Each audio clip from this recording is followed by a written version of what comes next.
Bienvenue à M2EV, un lieu où la présence de Dieu est bien réelle, où le Saint-Esprit agit aujourd'hui et où des vies sont véritablement transformées. Que tu sois en quête de guérison, en quête de restauration ou d'une relation profonde avec Dieu ou simplement d'un endroit pour grandir spirituellement, tu es au bon endroit. Ici, tu n'es pas juste de passage. Tu fais partie d'une famille. Peu importe ton histoire, peu importe ton parcours, peu importe ton origine, ici, il y a une place pour toi. Bienvenue dans une communauté où l'Esprit est au centre et où Jésus transforme des vies encore aujourd'hui. Nous avons notre séminaire du 6 au 9 mai, donc du 6 au 8, mercredi, jeudi, vendredi. Le séminaire commencera à 19h et finira à 21h. Et le samedi, nous nous retrouverons de 10h à 12h pour conclure le séminaire. Invitons chaque personne. Venons nous-mêmes aussi, car à ce séminaire, nous croyons que Dieu va nous parler encore sur le thème suivant, le déploiement spirituel de la nouvelle créature en Christ Jésus. C'est un temps où nous serons là et nous voulons donc comprendre encore. Vous savez, parfois, en tant que chrétien, parfois en tant qu'enfant de Dieu, il nous arrive d'être chrétiens, mais de ne pas réaliser, de ne pas vivre concrètement les choses qui sont écrites dans la parole de Dieu. La Bible dit que nous sommes de nouvelles créatures, mais est-ce que nous vivons cela réellement? Paul dit, si quelqu'un est en Christ, il est une nouvelle créature. Les choses anciennes sont passées. Voici, toutes choses sont devenues nouvelles. Mais je te pose la question, tu connais ce verset? C'est théorique à tes yeux, mais est-ce que de manière pratique, tu le vois se manifester dans ta vie? Et j'étais, oui, à un moment donné de ma vie, écoutant la parole de Dieu, écoutant beaucoup de choses, mais ces vérités n'étaient pas encore réelles en moi. Et ce soir encore, je vais donc par ce message nous inviter, toi qui veux vraiment expérimenter ces réalités et te déployer maintenant dans le Christ Jésus, inviter encore, viens et invite les autres aussi. Inscrivez-vous via le QR code qui s'affiche dans quelques secondes devant vous. Inscrivez-vous et vous verrez donc la gloire de Dieu se manifester à ce séminaire. Donc, n'oublions pas, le 6, le 7 et le 8 mai de 19h à 21h en ligne sur Zoom et ensuite le samedi de 10h à 12h pour finaliser ce thème. Que Dieu vous bénisse, que la grâce de Dieu repose sur vous. Nous voulons rendre grâce à Dieu ce soir. Nous voulons dire merci à notre Dieu ce soir parce que Dieu nous permet, il nous fait grâce d'entrer dans ce nouveau mois, le mois d'avril, le 4e mois de l'année 2026. C'est une grâce pour nous, ce n'est pas un acquis. Merci au Seigneur qui nous accorde et qui nous donne la vie encore. La Bible pouvait le dire que croyez que la patience de Dieu est votre salut. Et Dieu nous accorde la grâce de pouvoir, par sa grâce, grandir dans sa révélation. Nous voulons lui rendre toute la gloire. Nous voulons l'honorer, le sanctifier, le célébrer. À lui soit toute la gloire. Nous voulons encore, et dans ce nouveau mois d'avril, le thème de ce mois, nous allons décortiquer ce thème tout le long de ce mois. Nous voulons donc vivre selon le royaume de Dieu. N'oublions pas que le thème de notre année, c'est manifestons les pensées du royaume de Dieu sur la base achevée de Christ à la croix. Et en ce mois d'avril, nous voulons vivre selon le royaume de Dieu. J'aimerais ce soir donc vous parler donc de vivre le royaume de Dieu au quotidien. D'accord?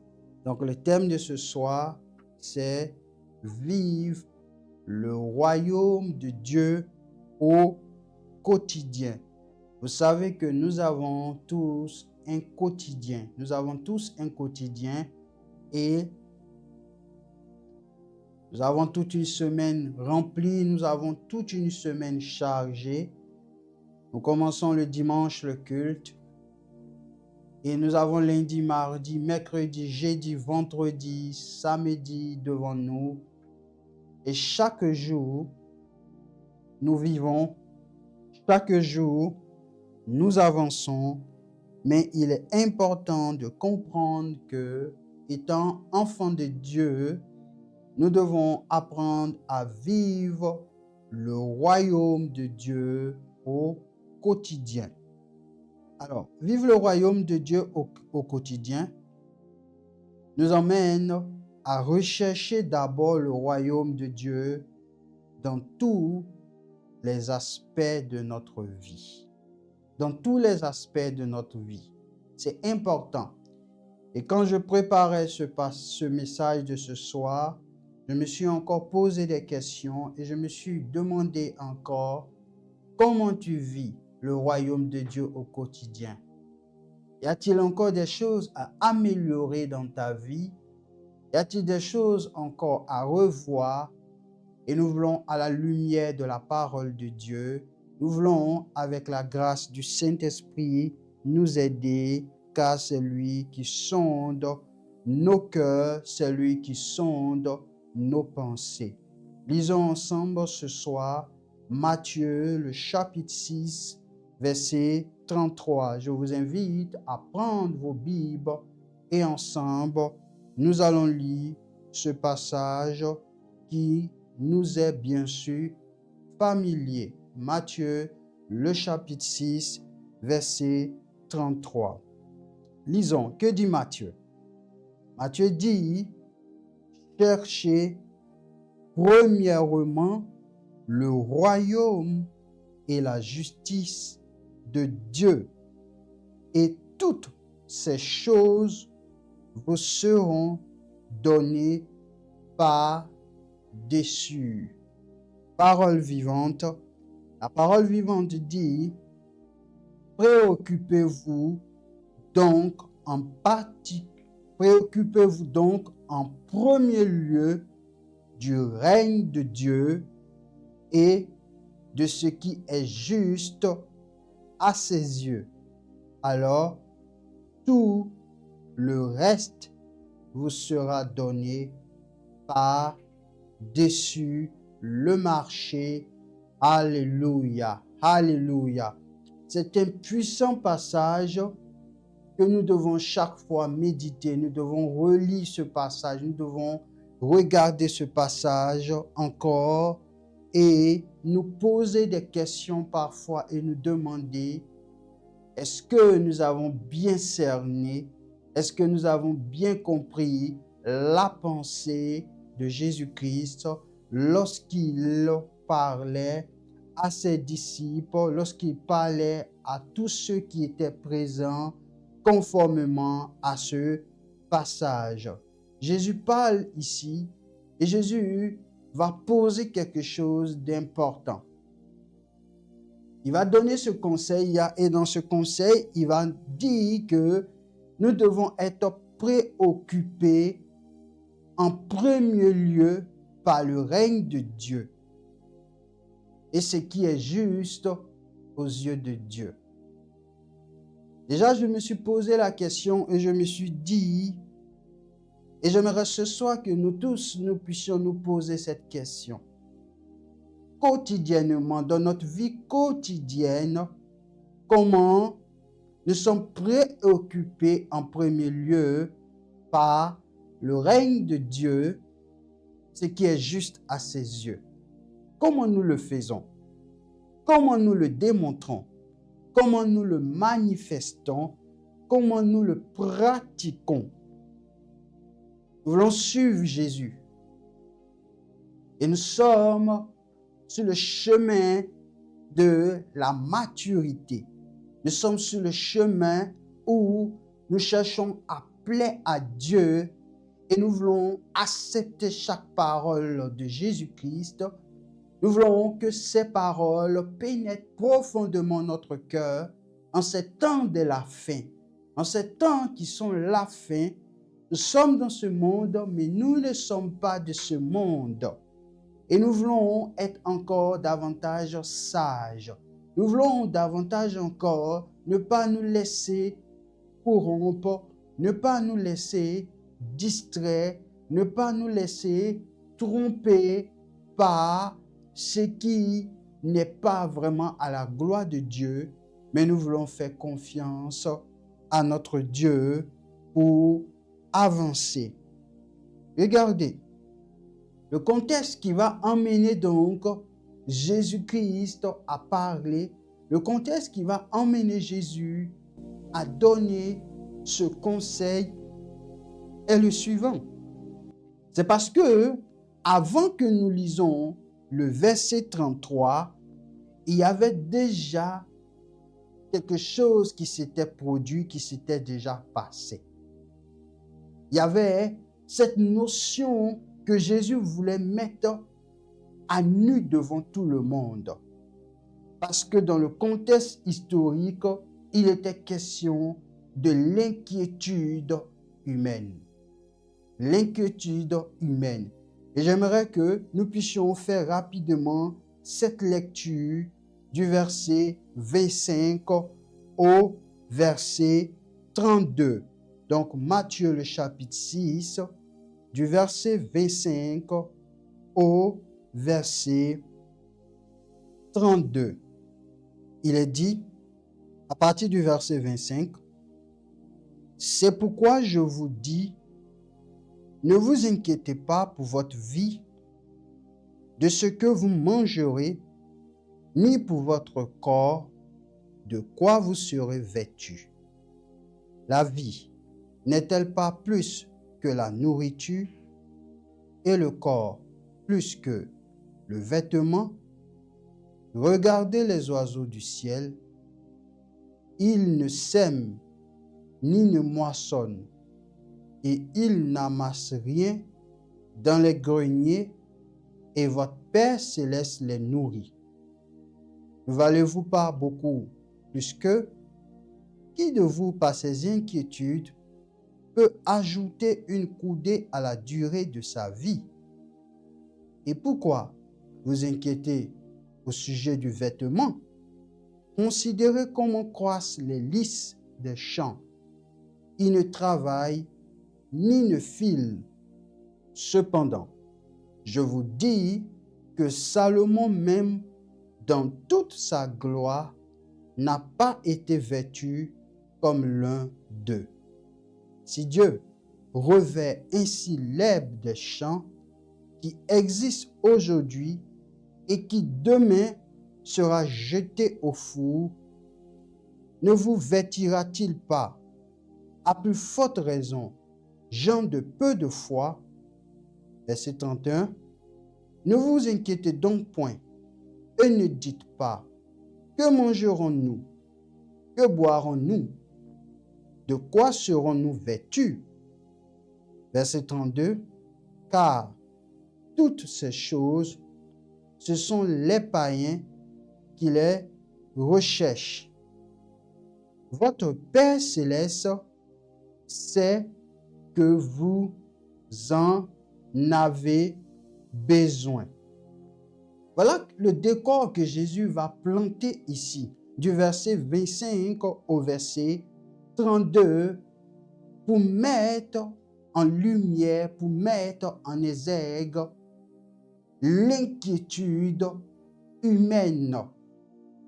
L'homme est beaucoup parfois inquiet et son inquiétude est parfois basée, son inquiétude est parfois centrée sur la question de la nourriture, des vêtements, de la sécurité matérielle, il est beaucoup basé sur les choses matérielles de ce monde. Et Jésus, le Fils de Dieu, connaissant toutes choses, va planter ce décor avant d'aboutir au verset 33, disant « Cherchez premièrement le royaume et la justice de Dieu ». Et Jésus va décortiquer les choses et il va donc faire ici une observation très importante. Il va observer que les hommes sont souvent dominés par l'inquiétude et par cette inquiétude, il va donc faire une comparaison. Et dans cette comparaison, qu'est-ce que Jésus va faire dans cette comparaison? Il va prendre l'exemple des oiseaux et aussi il va prendre l'exemple des fleurs. Et ça doit nous enseigner ce soir. Il prend l'exemple des oiseaux, il prend l'exemple des fleurs et il dit que les oiseaux ne sèment pas mais vivent. Il va dire aussi que les fleurs ne travaillent pas, mais les fleurs sont belles. Réfléchissons un peu à ce que Jésus est en train de dire ici. Les fleurs ne travaillent pas, mais elles sont belles. Les oiseaux ne sèment pas, mais les oiseaux vivent toujours. La question maintenant de savoir, qui est donc l'auteur de la vie de ces oiseaux? À la question aussi de savoir donc comment les fleurs arrivent donc à pouvoir grandir, à être belles, à la question de savoir qui est l'auteur de ces choses. Voyez ici que nous comprenons ici que les oiseaux ne font rien, mais ils sont nourris. Les fleurs grandissent et sont belles parce que tout simplement, il y a quelque chose qui se fait. C'est puissant l'exemple que Jésus nous donne ici. Jésus nous emmène à comprendre ici que Dieu est celui-là qui connaît déjà les besoins. Dieu est celui qui connaît déjà tous les besoins. Il sait que les oiseaux du ciel ont besoin de nourriture pour vivre. Il sait aussi que les fleurs ont besoin d'être, arrosées par la rosée du matin, par la pluie, par l'eau. Dieu connaît les besoins des différentes fleurs. Dieu connaît ses besoins. Et il prend cet exemple-là pour emmener chacun à réaliser et à comprendre qu'il est le Dieu qui connaît les besoins. En d'autres termes, les besoins que nous pouvons donc avoir, que nous pouvons dire que nous avons des besoins, nous voulons X choses, nous voulons Y choses, Dieu les connaît avant nous. Dieu connaît ses besoins en avance. Dieu le sait. Dieu le sait. Mais il va donc nous enseigner.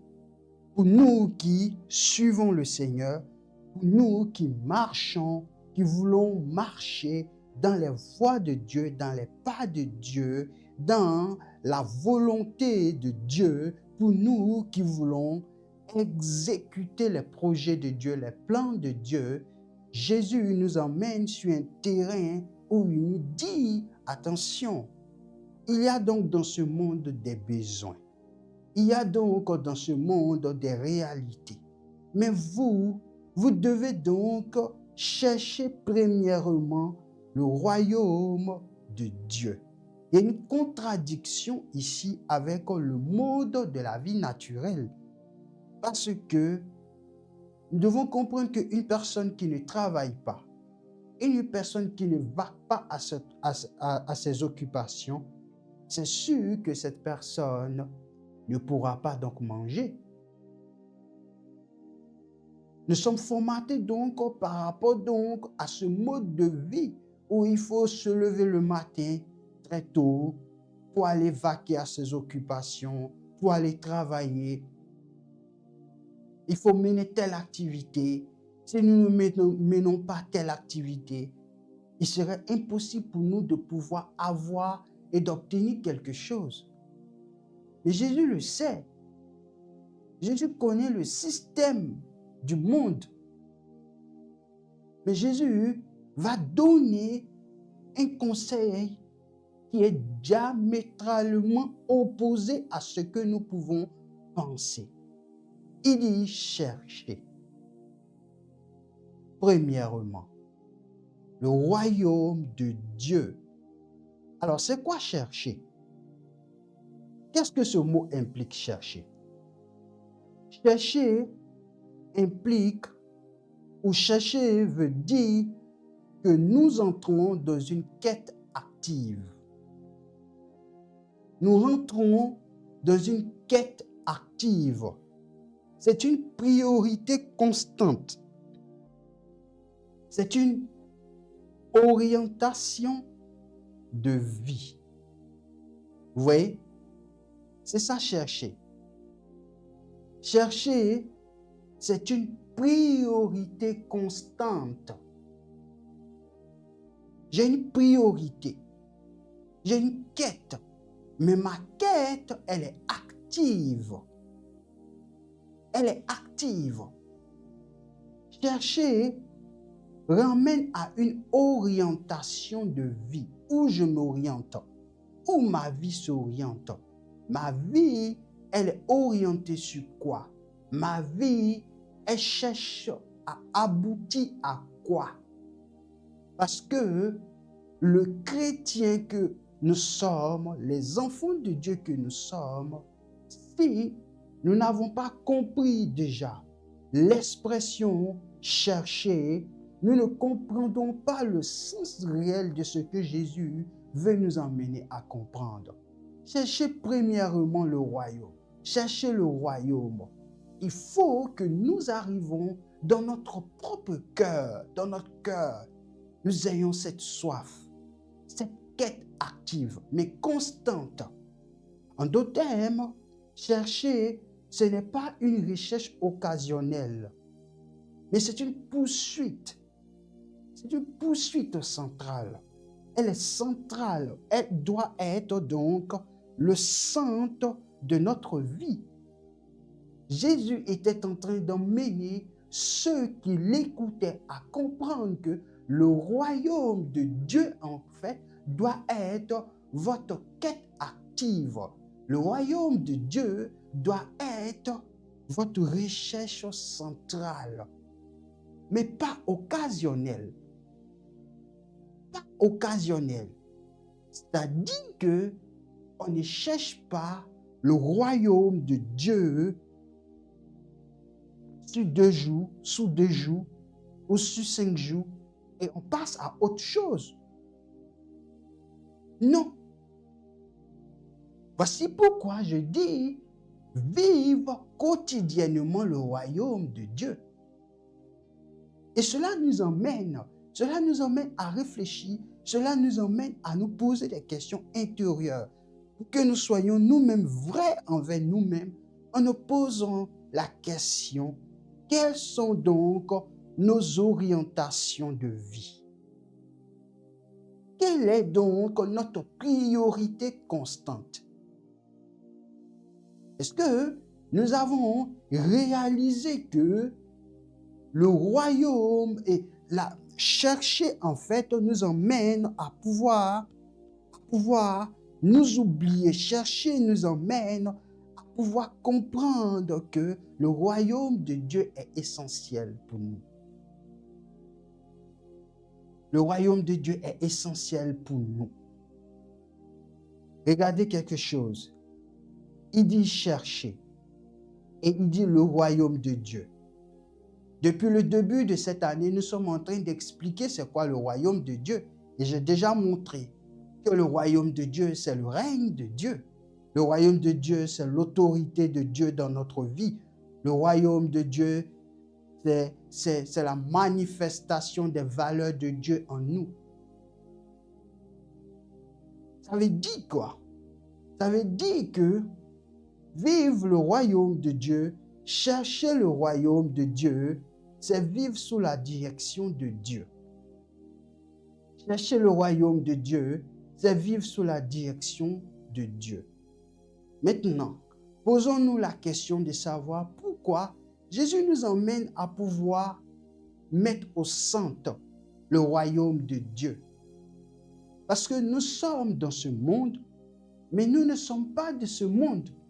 Nous ne sommes pas de ce monde. Et parce que nous ne sommes pas de ce monde, Paul pouvait le dire que ne vous conformez pas au siècle présent. Romains le chapitre 12, verset 2. Mais soyez transformés par le renouvellement de l'intelligence. Or, la Bible a dit aussi que vous êtes dans ce monde, mais vous n'êtes pas de ce monde. Ne vous conformez pas au siècle présent. Ça veut dire pour une personne qui n'a pas en lui cette recherche active, cette quête active, cette priorité constante, cette orientation de vie, cette personne ne pourra pas être renouvelée dans son intelligence. Cette personne, elle sera donc modelée par le système de ce monde. Cette personne sera donc travailler selon donc le système de ce monde. Voici pourquoi la Bible dit de veiller, la Bible dit de travailler davantage.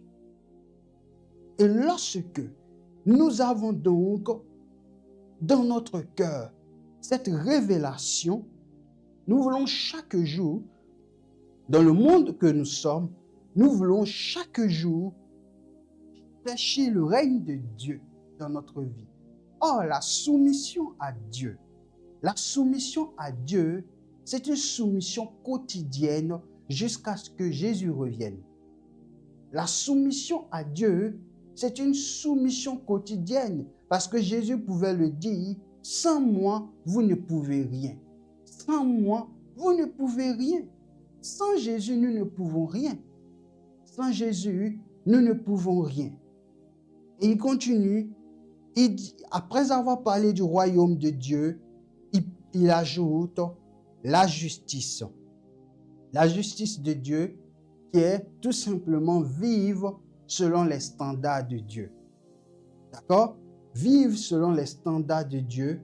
En d'autres termes, la justice de Dieu ici, ce n'est pas juste faire le bien, mais c'est devenir juste dans son cœur. C'est devenu juste dans son cœur. Alors si la justice de Dieu c'est devenu juste dans son cœur, on parle ici de notion de transformation intérieure. On parle de notion de transformation intérieure. Ça veut dire quoi? Ça veut dire que la justice de Dieu est en rapport avec un cœur intérieur transformé. Donc Jésus est en train ici de nous emmener, de nous faire comprendre que nous devons être préoccupés par cette transformation intérieure. Et cette transformation intérieure, cette préoccupation doit être le centre de quoi? Le centre de toutes nos motivations chaque jour. Chaque jour. Ça doit être une priorité. Vivre selon les standards de Dieu, être transformé intérieurement, agir avec droiture, compassion et vérité. C'est ça la justice de Dieu. C'est ça chercher la justice de Dieu. Je suis dans une quête pour dire, oh Seigneur, mon âme soupire après toi et je désire être transformé intérieurement encore. Je désire, Seigneur, agir avec droiture. Je désire avoir une compassion et marcher dans la vérité. Je ne veux pas simplement faire juste le bien, mais je vais devenir juste dans le cœur. Je vais devenir juste dans le cœur. Voici la ligne de conduite que notre Seigneur nous donne. C'est lui qui est notre Seigneur. Mais nous allons comprendre. Nous allons, si nous sommes sincères avec nous, nous devons nous poser la question de savoir si nous arrivons à pouvoir vivre effectivement conformément à ce qu'il nous a dit. C'est important. Il est cherché le royaume et la justice. J'ai défini que le royaume, c'est le règne de Dieu. La justice nous emmène à vivre selon les standards de Dieu avec un cœur droit, un cœur juste, avoir un cœur juste. Mais Jésus n'a pas dit chercher le royaume de Dieu et la justice. Mais il dit premièrement. Jésus dit premièrement. On parle ici donc de notion de priorité. Notion de priorité.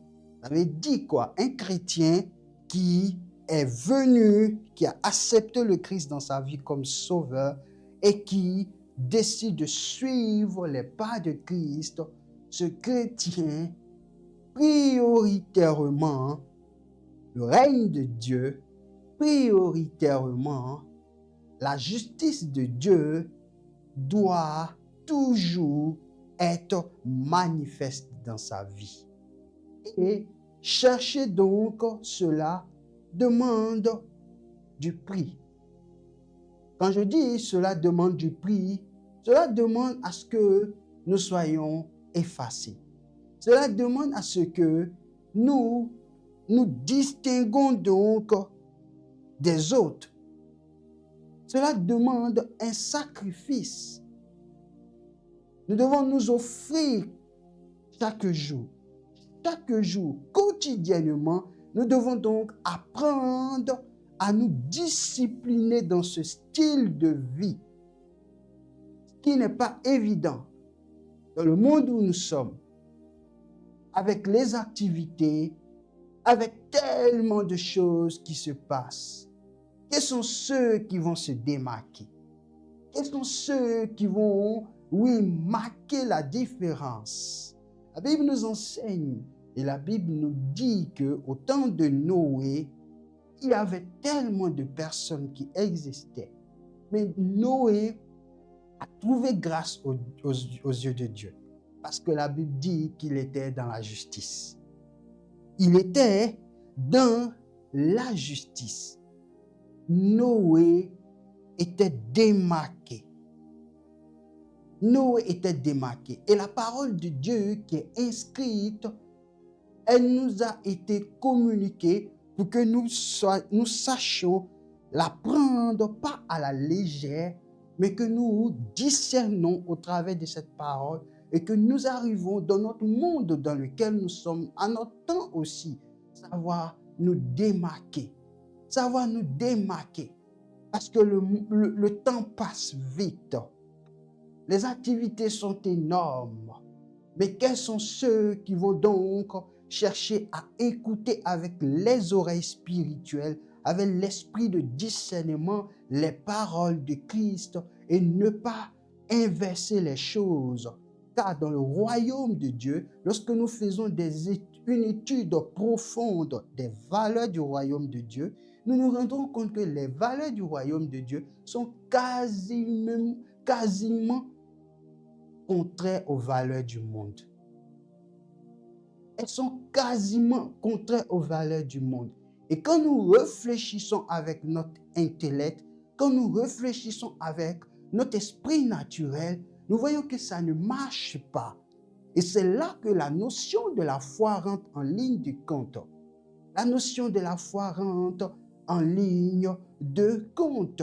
Jésus dit, premièrement, c'est ça, la recherche de ça premièrement. Mais comment nous allons le faire? Si nous avons de l'activité ce matin, nous devons travailler le matin. Nous avons du boulot, nous avons tellement de choses à faire. Mais étant citoyen du royaume de Dieu, Est-ce que nous sommes obéissants à cette parole que le Seigneur, notre Seigneur nous a donnée, nous a communiquée? Et je veux poser cette question à chacun et à toi qui m'écouteras après. Comment nous vivons donc cette parole quotidiennement? Comment nous la pratiquons? Premièrement, la priorité. Cela implique que nous devons mettre toutes choses avant. Nous devons mettre ce que Jésus nous a dit avant toute chose.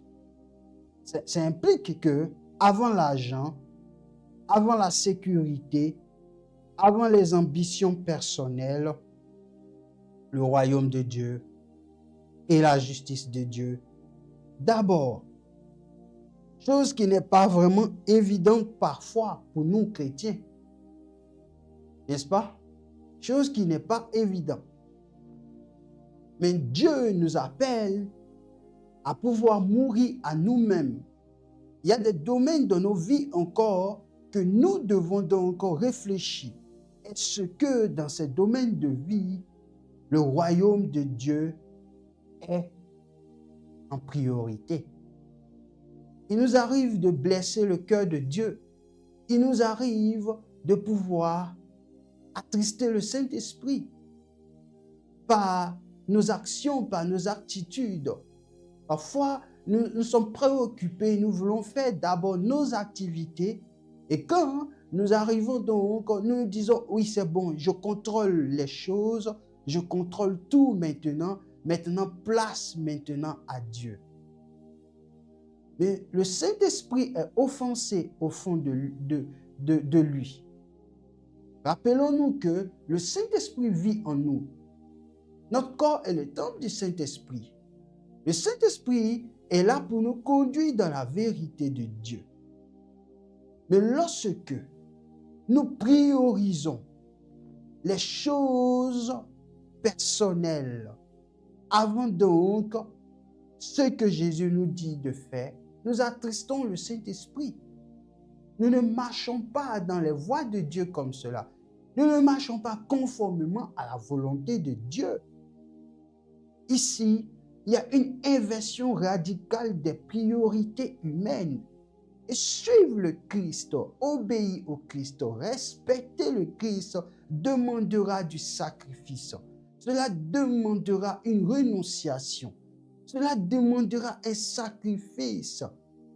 On ne peut pas fuir cela. Soit on passe, soit on recule. Soit on passe, ou soit nous disons non. Et nous voulons réfléchir à cela. Oui, dans ce 21e siècle où nous sommes, en tant que chrétiens, en tant qu'enfants de Dieu, qu'est-ce que nous priorisons? Quels sont les dieux peut-être qui sont dans nos cœurs, qui sont en priorité que le royaume de Dieu et la justice de Dieu? Si Jésus nous donne cette recommandation, si Jésus nous donne ce conseil, si Jésus nous dit de pouvoir marcher dans ce style de vie, c'est parce que Jésus a déjà tout mis en place pour que nous soyons capables de le faire. Parce que je vous rappelle que dans la marche chrétienne que nous sommes, ce n'est ni par la force, ni par la puissance, mais c'est par le Saint-Esprit. C'est le Saint-Esprit qui nous aide à obéir, à marcher conformément au règne de Dieu. Nous voulons être ces chrétiens. Nous voulons être ce peuple de Dieu. Nous voulons être cette nation sainte. Nous voulons être ce peuple à qui n'applique pas ce qui peut-être parfois nous semble bon pour nous et peut-être parfois ce qui n'est pas trop conforme à notre volonté, nous les mettons à côté.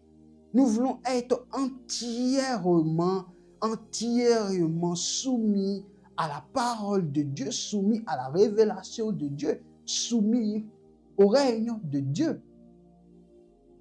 Il dit, toutes ces choses vous seront données par-dessus. Quand il parle de ces choses, c'est quoi? Ce sont ces besoins matériels. Les besoins matériels. Jésus dit, toutes ces choses vous seront données. Toutes ces choses vous seront données.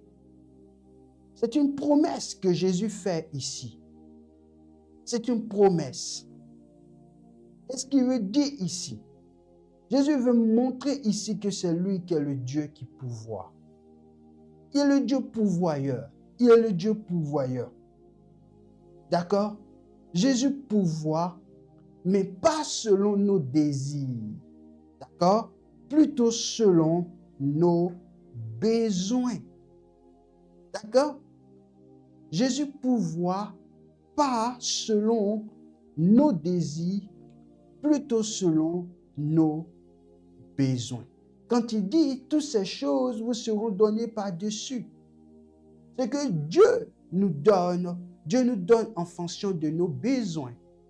Parce que parfois, nous n'avons pas besoin de tout.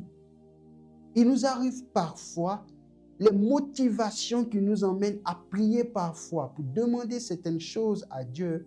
Souvent, ce sont des motivations ce sont des choses qui nous ont, c'est la convoitise par exemple. Souvent, la convoitise des yeux, la convoitise de la chair, l'orgueil de la vie peut nous emmener à faire des demandes à Dieu, mais qui ne sont pas en réalité de bonnes demandes. De bonnes demandes.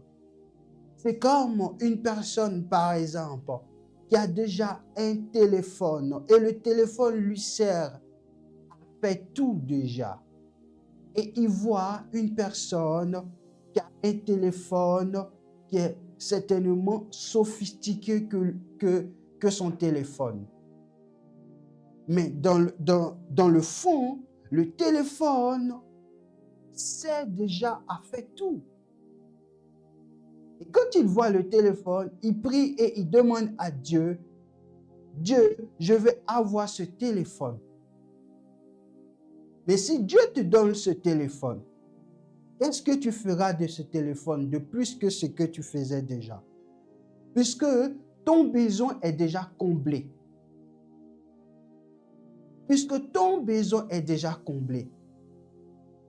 Donc, ce qui te motive à demander ce matériel à Dieu, c'est parce que tout simplement, tu as vu qu'une personne a un téléphone plus sophistiqué que toi, que tu veux pareillement.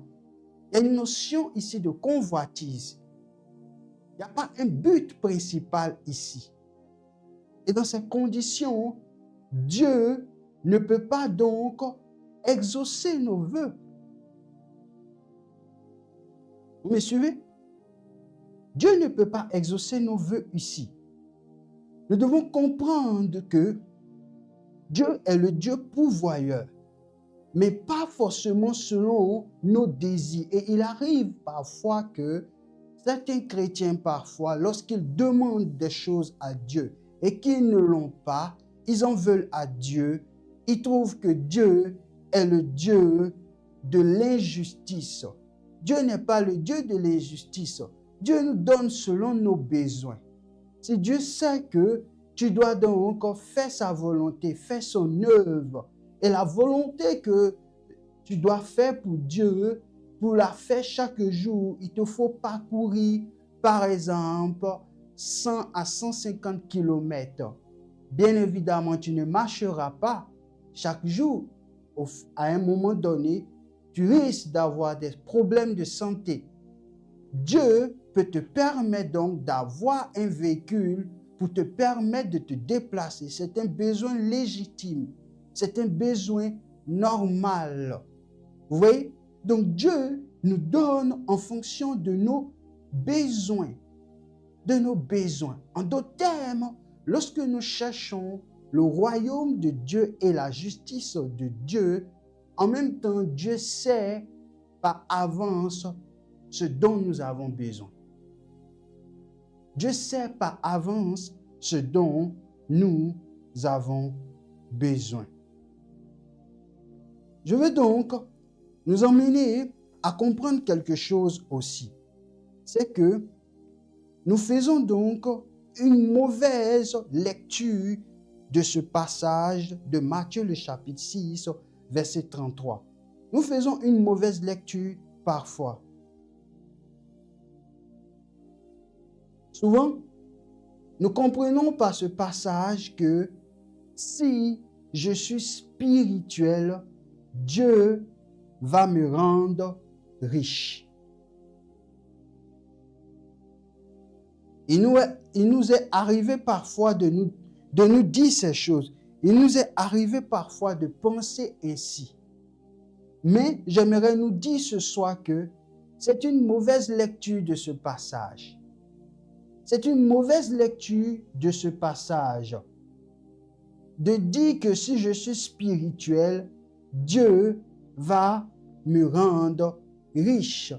Et parfois, il y a des personnes qui sont venues à Jésus-Christ, il y a des personnes qui se sont converties, qui se sont données à Jésus-Christ parce qu'elles ont entendu un évangile et dans cet évangile, on leur a dit que lorsqu'on vient à Jésus-Christ, lorsqu'on est à Christ, on est passé donc à une bénédiction spirituelle dans les lieux célestes et ils savaient qu'au bout de 4 ans, de 5 ans, lorsque ces personnes ne voient pas la richesse, elles retournent dans le monde, elles abandonnent.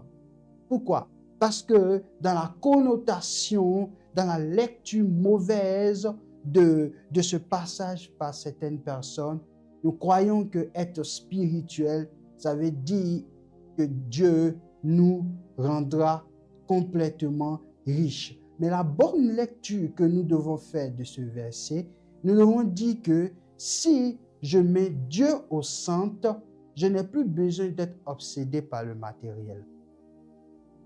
C'est la bonne lecture que nous devons le faire. En d'autres termes, ce que Jésus voulait faire comprendre dans Matthieu le chapitre 6, verset 33, Jésus veut emmener les chrétiens à préserver les cœurs, emmener le peuple de Dieu à garder son cœur, à savoir que quand nous mettons le royaume de Dieu et la justice de Dieu au centre de notre cœur, nous n'avons plus besoin d'être obsédés par le matériel. Voici pourquoi l'apôtre Paul pouvait le dire que j'ai appris à vivre. Il a appris à vivre comment? Dans l'abondance.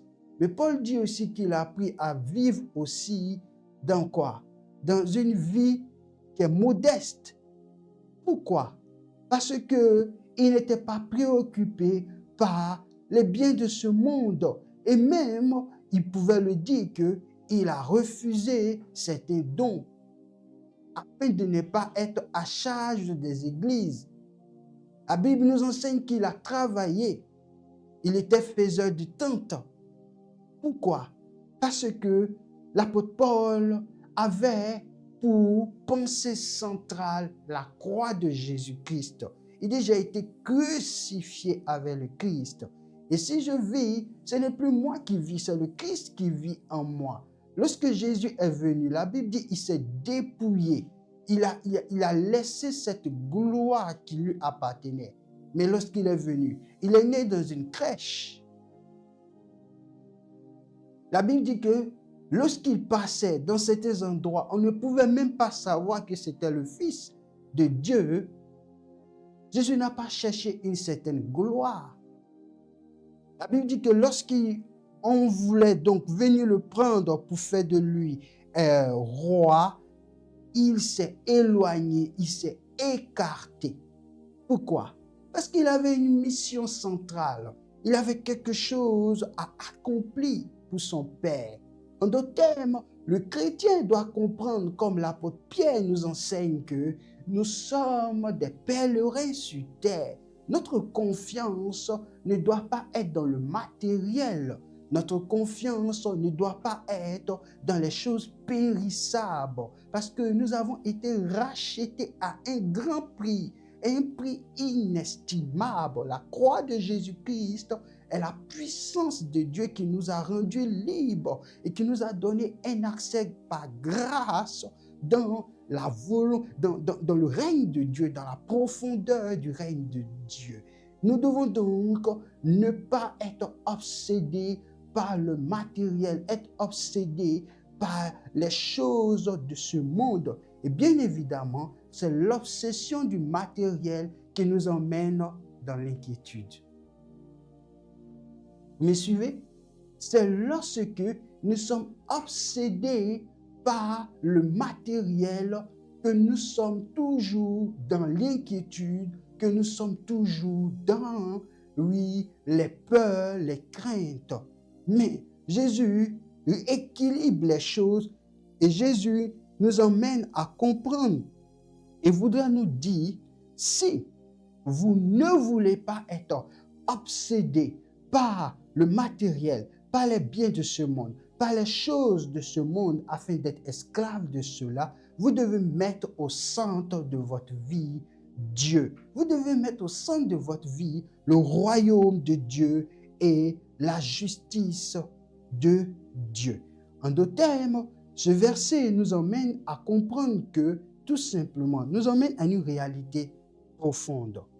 Ce verset, qu'est-ce qui nous emmène à comprendre? Il nous emmène à comprendre que l'anxiété vient souvent du besoin de contrôle. Il nous emmène à comprendre que l'anxiété vient du besoin du contrôle. Quand une personne est anxieuse, quand une personne est remplie de peur pour l'avenir, c'est parce que tout simplement, elle a un besoin et elle veut contrôler les choses. Et Jésus, par ce passage de Matthieu, le chapitre 6, verset 33, il va proposer une autre alternative. Il va proposer une alternative. Et cette alternative, c'est la confiance. Cette alternative, c'est la confiance. Vous voyez ici deux choses différentes. L'anxiété vient souvent du besoin de contrôle. Lorsque nous voulons contrôler les choses, lorsque notre cœur cherche à vouloir forcément avoir les choses de ce monde, bien évidemment, l'anxiété va se manifester. Bien évidemment, la peur va se manifester. Bien évidemment, les idées, oui, qui ne sont à la gloire de Dieu vont se développer. Et c'est aujourd'hui, nous voyons combien de fois les cœurs parfois de certaines personnes sont attachés aux choses de ce monde, sont attachés aux biens de ce monde. Et oui, nous ne sommes pas en train de dire que nous ne devons pas avoir des choses dans ce monde. Nous ne sommes pas en train de dire que nous ne devons pas être prospères dans ce monde. Mais nous devons comprendre que, en tant que citoyens d'en haut, nous sommes de passage sur cette terre. Et même si nous sommes bénis, si Dieu nous a donné des biens, si Dieu nous a donné tout ce qui convient d'avoir, nous devons comprendre que ces choses ne doivent pas être le centre de notre vie, le centre de notre marche. Nous devons chaque jour, nous devons quotidiennement, nous devons chaque jour comprendre que notre joie n'est pas dans le matériel, notre joie n'est pas dans ce que nous avons eu un diplôme, n'est pas dans ce que nous avons eu un salaire exorbitant. Notre joie n'est pas dans le fait que nous avons eu des choses matérielles. Cela accompagne la vie du chrétien. Mais notre joie se trouve dans cette transformation intérieure. Notre joie se trouve dans l'obéissance que nous donnons à la parole puissante de Jésus-Christ de Nazareth, lorsque nous livrons complètement à lui, lorsque nous nous cédons complètement à lui, lorsque nous ne sommes pas, oui, préoccupés par nous-mêmes. C'est là que nous trouvons notre joie, c'est là que nous trouvons notre paix, c'est là que nous trouvons notre tranquillité, c'est là que nous trouvons notre vie. La vie chrétienne, c'est une vie dont le Christ est le centre. La vie chrétienne, c'est une vie dont Christ est le chef. La vie chrétienne, c'est une vie dont Christ sait ce qu'il fait en nous disant, si Christ nous dit ne fais pas ça, Christ sait que c'est une bonne chose de ne pas le faire. Nous voulons simplement ne pas réfléchir, mais nous voulons être de ceux-là qui respectent cela, de ceux-là qui marchent.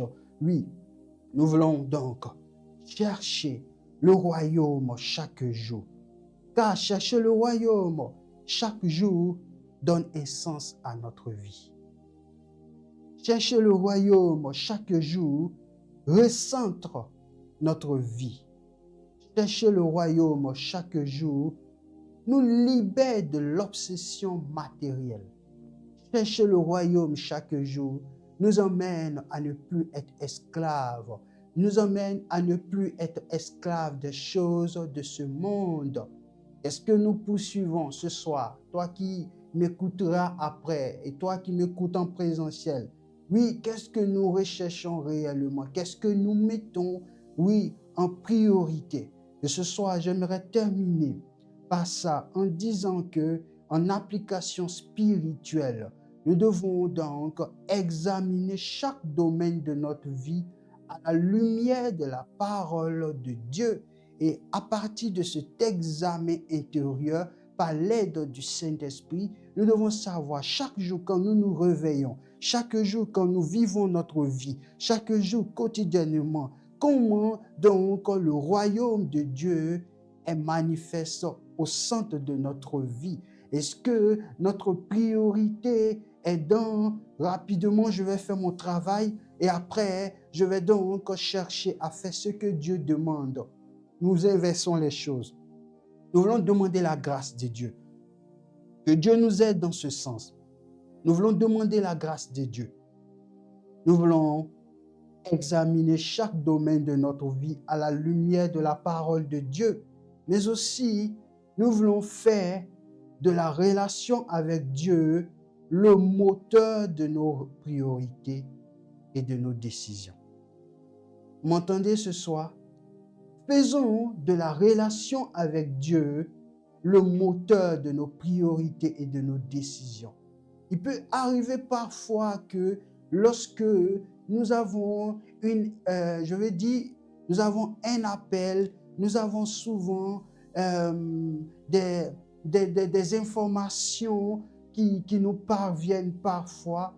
Nous pouvons tellement être perturbés parfois que nous voulons en même temps, nous sommes forcés, nous sommes obligés d'aller régler la situation. Mais rappelons-nous de l'histoire de Daniel.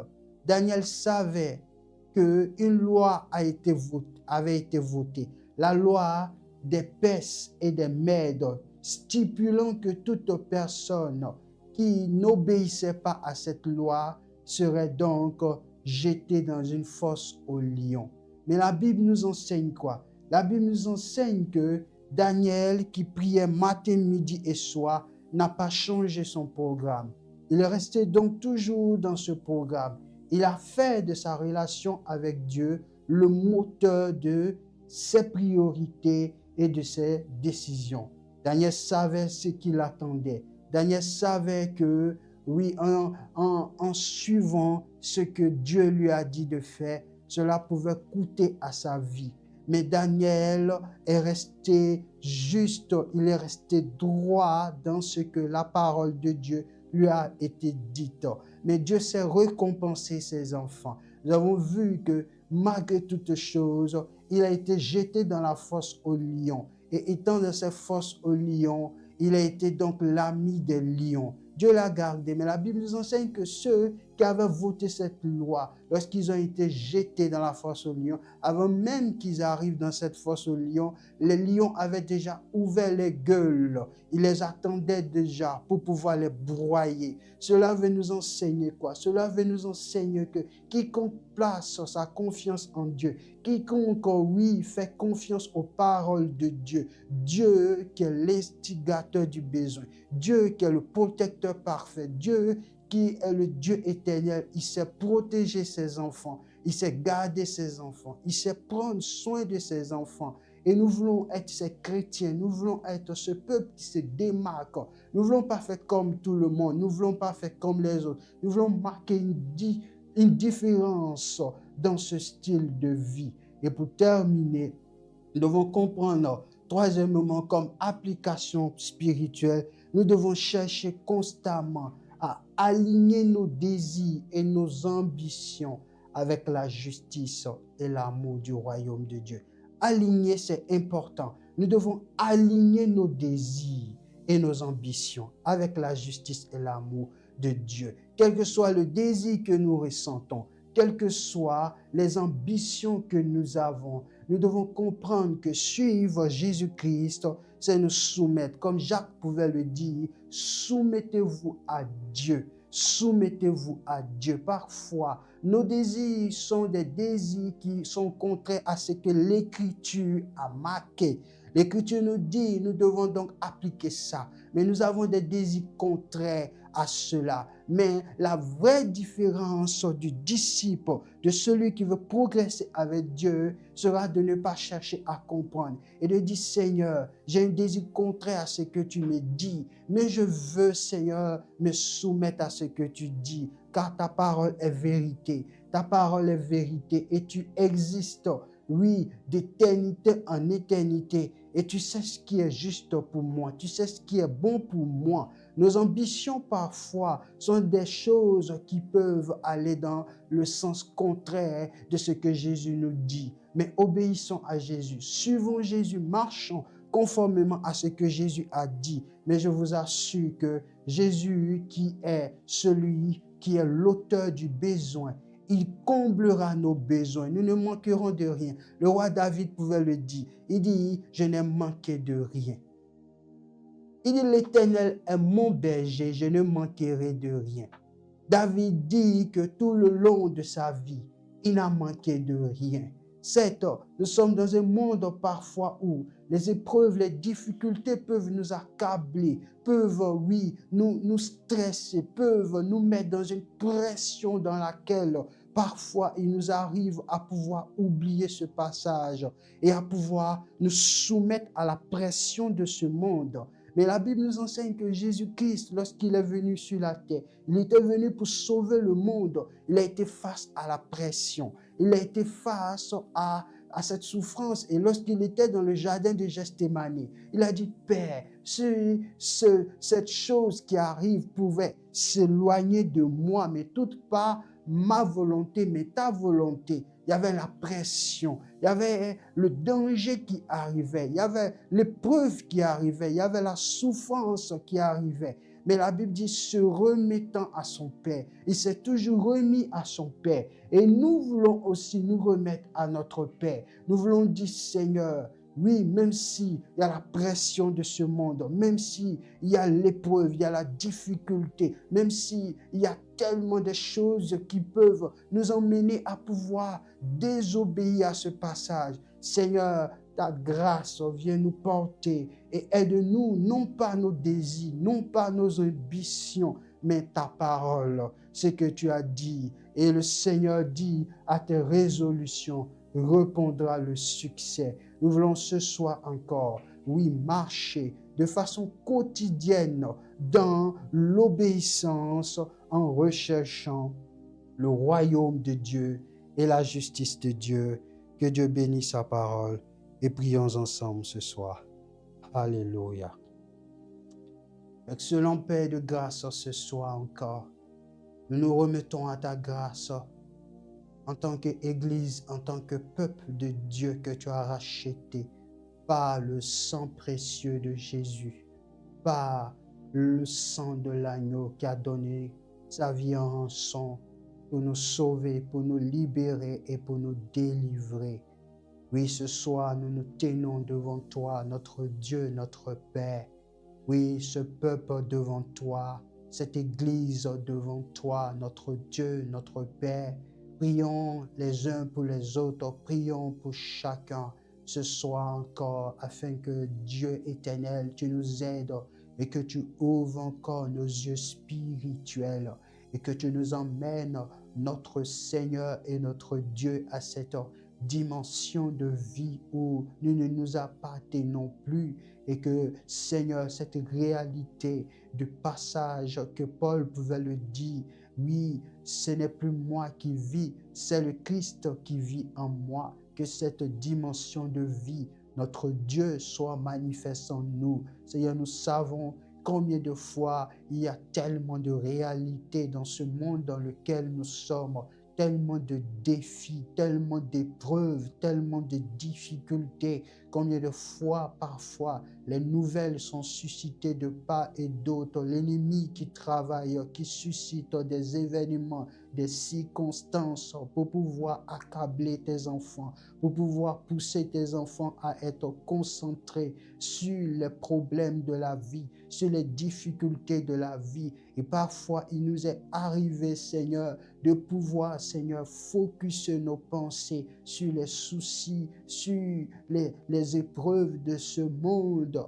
Et Dieu éternel, au final, nous rentrons dans une dimension charnelle, une dimension humaine, où nous-mêmes, par nos propres forces, par nos propres capacités, nous sommes pressés, Seigneur, à résoudre les problèmes, les situations, les circonstances par nous-mêmes. Mais ce soir, notre Dieu encore, nous voulons, Seigneur, que tu nous pardonnes. Oh, combien de fois nous sommes faibles, combien de fois nous sommes incapables et combien de fois nous avons désobéi, Seigneur, à ta parole en mettant, Seigneur, cette chose, Seigneur, de la terre en priorité et nous t'avons mis après, Seigneur. Et ce soir, nous voulons capituler à tes pieds. Nous voulons poser, Seigneur, venir au poteau de la croix encore dans ta miséricorde, dans ta grâce. Oh Dieu, dans ta bonté infinie, nous te supplions, Seigneur, aie compassion de nous. Nous te supplions, Seigneur, pardonne-nous. Pardonne-nous, sonde nos cœurs, sonde le cœur de chacun. Sonde le cœur de mon frère, sonde le cœur de ma soeur, sonde mon cœur. Regarde, oh Dieu, nos priorités encore là, oh Dieu. Nous sommes préoccupés, Seigneur, par tellement de choses, Seigneur, où nous n'avons plus, Seigneur, le temps quotidiennement de pouvoir te mettre en priorité, pensant que Dieu, nous allons perdre notre temps, l'heure, le temps. Oui, Jésus-Christ de Nazareth, ce soir encore, ouvre les yeux de nos cœurs, que les écailles tombent encore. Notre Dieu, aide-nous, Seigneur, à reconsidérer notre communion avec toi et que nous soyons ces chrétiens-là qui se démarquent, ces chrétiens-là qui ne discutent pas, mais qui acceptent ta parole, qui obéissent à ta parole ce soir. Nous te demandons ta grâce, ta faveur dans ce monde.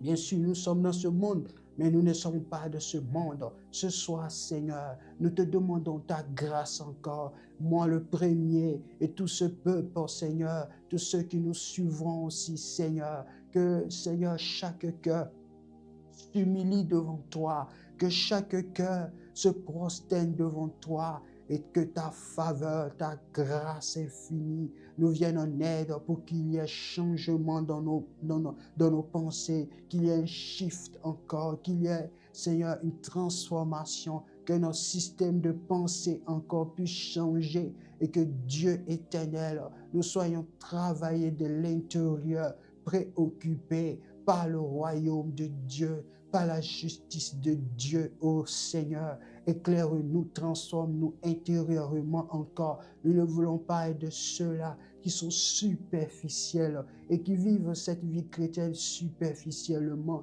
Ça demande du prix, ça demande du sacrifice. Mais Dieu éternel, nous te faisons confiance parce que toi-même sur cette terre, oui, tu t'es sacrifié, tu as payé un prix.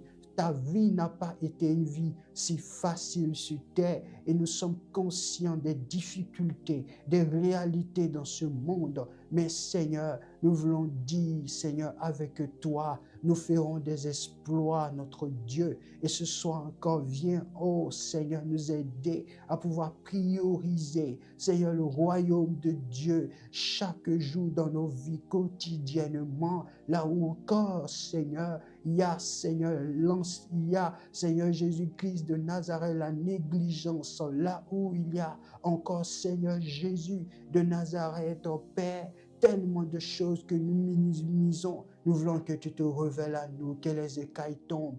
Et ce soir, nous voulons envoyer tous les raisonnements, toutes les pensées captives à l'obéissance du Christ. Béni sois-tu parce que, Seigneur, tu nous aides et tu nous soutiens. Bénis ton peuple, bénis ton Église, bénis chaque vie et que toute la gloire te revienne. Gloire à toi ce soir, au nom de Jésus-Christ. Amen.